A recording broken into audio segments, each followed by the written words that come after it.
First, obviously, it starts from the CEO or the C-suite roles, supporting a clearly articulated vision for gender diversity and inclusion across the organisation.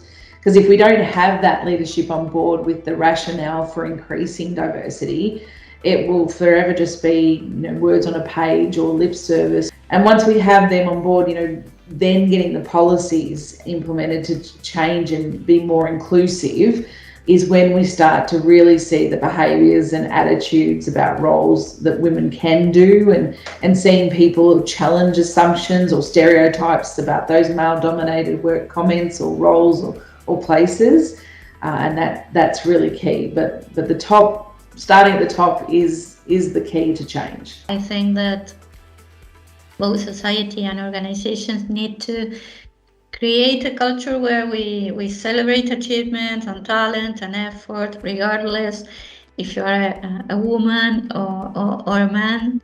I also think that we all need to become advocates of equality and speak our minds when things are not being correct or people are not being treated fairly. I think the industry will need to continue to improve the condition of our actual operations to make them more appealing to women. But stepping into a mine site can still be a pretty confronting cultural adjustment for many women.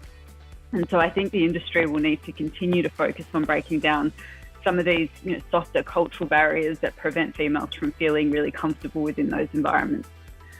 You can have all the right policies in the world, but if an organisation is only paying lip service to diversity and inclusion, then really nothing happens.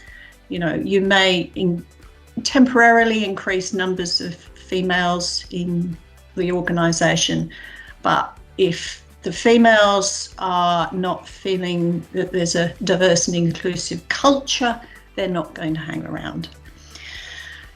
In an industry like mining, where the pipeline of women, particularly for operational roles, is thin, the grapevine very quickly lets people know which organisations are genuine about diversity and inclusion, and where organisations where the culture will support women and other diverse talent in their workplaces. If you have someone in a position of authority who thinks it's important and has a passion to broaden and have more diverse skill sets and diversity in terms of type of people, then everyone within the organization understands that that's an important aspect.